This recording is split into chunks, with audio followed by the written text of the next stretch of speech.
सोनाली और मोनाली की वर्तमान आयु 5:3 के अनुपात में है। अब से 5 वर्ष बाद उनकी आयु 10:7 के अनुपात में हो जाएगी। तो मोनाली की वर्तमान आयु क्या है? तो हम लिखेंगे सोनाली रेशियो मोनाली, राइट। और इनकी प्रेजेंट एज कितनी है? 5:3 के अनुपात में है, राइट। और कह रहा है 5 वर्ष बाद, यानी कि प्लस के 5 वर्ष बाद इनका अनुपात कितना हो जाता है? 10:7 हो जाता है, राइट।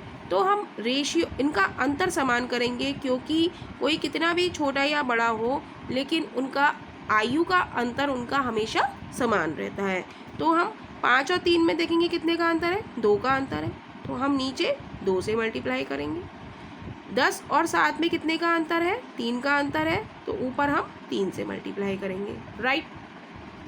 अब हम देखेंगे 5 3 15, 15 में से 9 गया, 5 3 15 -9, और यहाँ 10 दूनी 20 -14, 6 यानी कि अंतर हमारा क्या हो गया? समान हो गया, राइट। अब क्वेश्चन में वो कह रहा है कि 5 वर्ष बाद, यानी कि वृद्धि हो रही है। तो यहाँ पे हम देखेंगे 5 3 15 और 10 दूनी 20, कितने की वृद्धि हो रही है? 5 की। तो रेशियो मेथड हमारा कहता है वृद्धि की तुलना वृद्धि से। 15 से 20 बढ़ रहा है तो कितने की वृद्धि हो रही है? 5 की वृद्धि हो रही है। तो 5 से हम क्या कर देंगे? भाग कर देंगे। और 5 वर्ष बाद हमसे कह रहा है तो 5 हमने ऊपर लिख दिया। और वृद्धि कितने की हो रही है? 5 की हो रही है। मोनाली की पूछ रहा है, तो मोनाली की में देखेंगे यहाँ पे कितना है? 3 3 9 और 7 दूनी 14। तो कितने की वृद्धि हो रही है? 9 से 14 में कितने की वृद्धि हो रही है? 5 की वृद्धि हो रही है। तो हमने 5 से डिवाइड दे दिया, वही अंतर सब जगह बराबर है। अब पूछ रहा है मोनाली की वर्तमान आयु। वर्तमान आयु मोनाली की कितनी है? 3 3 9। तो 9 से हम मल्टीप्लाई कर देंगे, राइट। तो ये आ जाएगा, 5 से 5 कट जाएगा, तो आ जाएगा मोनाली की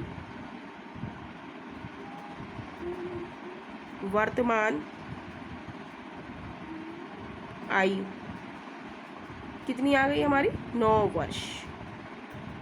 यानी कि ऑप्शन हमारा सी इज राइट ऑप्शन हो जाएगा।